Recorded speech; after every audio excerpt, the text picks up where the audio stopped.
America? Welcome back to This Just In. I'm your host, Justin. I'm Blaine.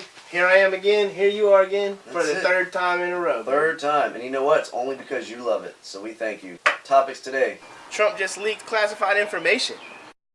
What do you think about that, Mom? Al Green, not so in love with Trump. Mandela effect. Real or not? What we're not going to do is we're not going to talk about Donald Trump today. There really hadn't been a lot going on. I feel like you didn't do no research because I definitely heard some shit about Donald Trump. Yeah, you're right. I can't even keep that going.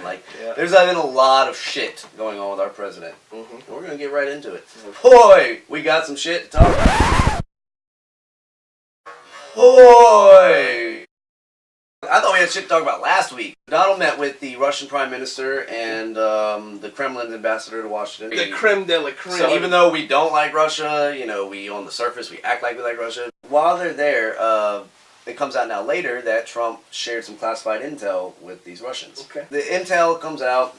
Of course, we don't know what it is because it's classified. Yeah, we don't know. But it is also a little sketch because this was literally day after Jim Comey, who we talked about last episode, was fired. Now the Justice Department has hired none other than Robert Mueller to head a special investigation into the Trump ties to Russia. Now, for those who don't know, he was the former FBI director before James Comey. Now it comes out that this intel, we got it from Israel, the Jewish state that is our biggest ally in the Middle East and, in the fight against ISIS. Because the only thing that ISIS hates more in America are Jewish people. What makes this, I guess, particularly infuriating to Israel is that Russia supports Iran and Syria and a lot of these Islamic states that would love to see Israel wiped off the face of the planet. On the Trump tip, Democratic House of Representative member from Texas, Al Green, who has called for Donald Trump's impeachment on the floor. He made it a whole thing. He calls for it, and there's a lot of Democratic politicians who call for the same thing. But the difference is, Al Green is a black man. Yeah. Naturally. I mean, you can't have a name like Al Green and not be a soulful black man. That's right. Al Green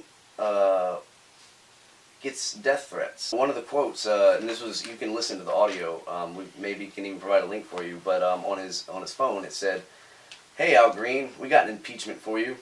It's going to be yours. Actually, to give you a short trial before we hang your ass." There's a black dude in the room right now. Uncomfortable. You think that one's bad though? You ain't going to impeach nobody. You try it and lynch all of you.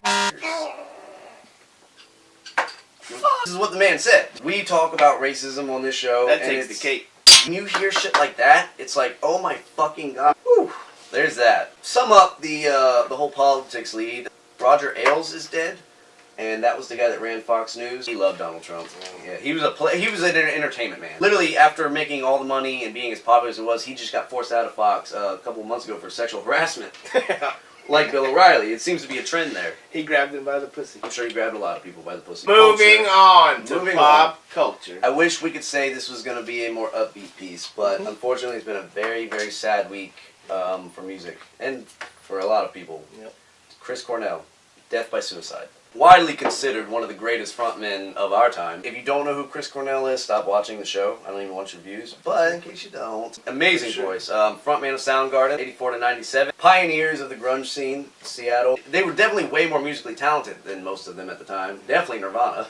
He had plenty of depression and addiction issues, and I mean, as a lot of these tortured artists seem to be. And at this point, we can't say he's anything more than that. He made it through. Lane Staley from Alice in Chains dying, Kurt Cobain dying, not necessarily in grunge, but the guy from Blind Melon and Bradley Nowell dying. He was found dead in a hotel room. It was May 18th, 12:15 a.m. And they didn't say at first what it was. They were keeping it quiet, but it comes out, unfortunately, it was a suicide. This man is a rock god. He has a beautiful wife, kids. A lot of people strive to be. Yeah, he's got money. Everybody loves him. Soundgarden just played a show in Detroit. People adore this man. I'm sure my sister started sobbing the moment she heard this. He's not even one of those divisive musicians where it's like, eh. His widow, though, Vicky Cornell, and their attorney are disputing the coroner's conclusion that it was a suicide.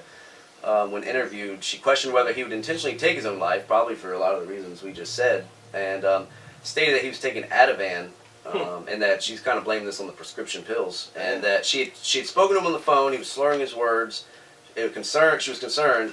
She called security to go check on him. Sometimes you have everything and you still feel like nothing. Nothing. For the next pop culture segment, I've heard about this thing, but I've never really looked into it. Shout out to somebody I work with who said they wanted to hear about this, Sean. And speaking of that, Sammy, shout out to Sammy. She got really mad at me I didn't give her one earlier. Okay.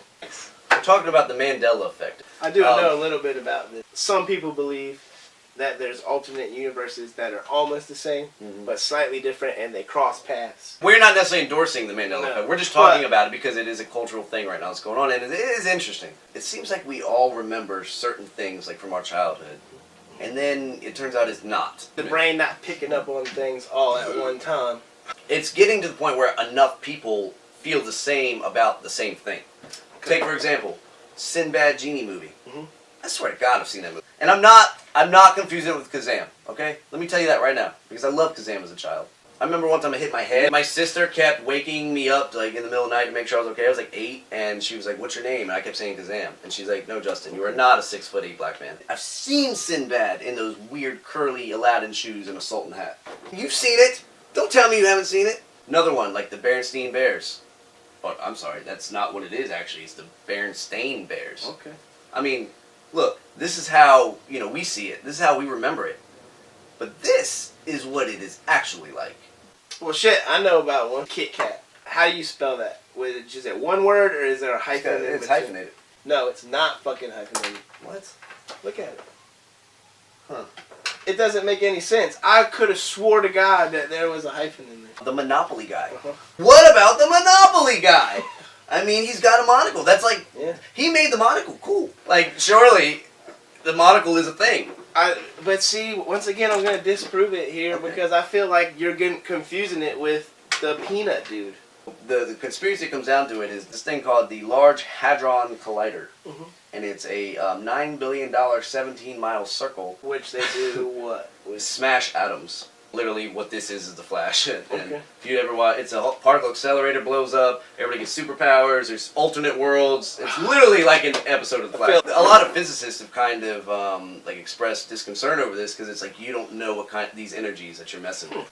They're trying to recreate the Big Bang, find the God particle. Imagine you're doing that in your little fucking tube, or your big fucking tube, and you literally create a black hole and suck the entire world in. You're gonna feel like a dick. You're a real idiot. You would feel like a straight dick if you made the world disappear. Yeah. That's what Harrison Wells did when the particle accelerator burst, and Barry Allen became the... Oh, fuck, I'm sorry. I told you we weren't gonna do the Flash. It's the same thing, though. It's Earth 2... Yeah. Stop fucking with shit, so, scientists. With this happening, they're thinking that now this is causing all these anomalies in the space-time continuum, the fabric of reality. Alternate universes. That's how it is for us that we've been drinking too much. The reason why it's called the Mandela effect is, and this one doesn't apply to me, but people seem to think that Nelson Mandela died in the 80s while he was still in prison. But he died in 2013, and and people... I remember it that way. Since that's happened, now there's this report of, and it's becoming viral of all these weird anomalies and all that. Other ones, though, that may hit a little more home. Okay. Oscar Mayer. All right. That's how I remember the logo looking. It's actually been that. We should look up the lyrics of the song and see how it's spelled there. Everything officially Oscar Mayer spelled with an A. How did it go? Do you remember the song? My baloney has a first name, it's O-S-C-A-R. My baloney has a second name, it's M-A-Y-E-R. It's in the spelling. Okay. But was it, though, until the Mandela effect took place? Maybe it was E before the particle accelerator blew. Maybe it was. And it didn't really blow. That's a Flash thing again. So some of you will like that. Last one that is funny is the Thinking Man. How do you... The statue. The famous statue. See them on the bottom of the chin. So, yeah, I always thought it was like that. No. You're thinking too much about it. Oh, that's what I do. Maybe, though, if the Mandela effect is to be trusted, that we are actually from two different worlds and we're crossing over. Because you remember it one way and I remember it the other. Yeah. Damn. That's interdimensional travel, motherfucker. Damn. So as I sat here trying to think about what to go on a minute and a half for, I've been trying to figure out what bothers me. I mean, a lot of things bother me. They really do. That's why I'm doing this. But one that's really been hitting me, and in light with all the intel that was exposed with the fight against ISIS and the Islamic State, the radical terrorism that's going on, this idea that's perpetuated that we can obliterate it or we are going to wipe it out. That makes no sense because we are fighting an ideology. We're not fighting a country. We're not fighting a people. It doesn't matter how many people we kill. It's not gonna really make a difference in the fight against radical Islamic terrorism. It's not. You know, we dropped the mother of all bombs. You know, that happened last month, or I don't know. We weren't during the show, so I really don't know what day or week it was at that point. But you know, we killed 100 plus ISIS fighters. Great.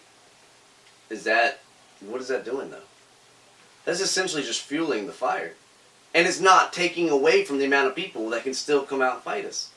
Now, I'm not saying don't do anything about it. Absolutely. We have to fight it. We have to combat it. We have to contain it. We have to keep it away from you.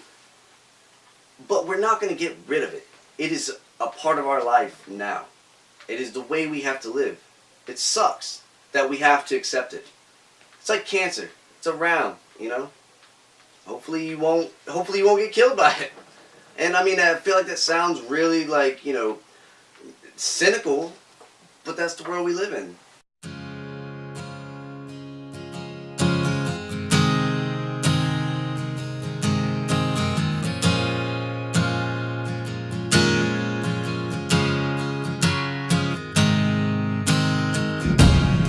It's been 7 hours and 16 days since you took your love away.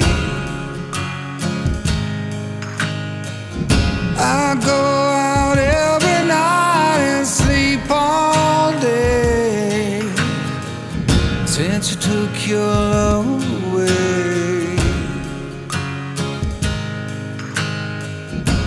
Since you've been gone, I can do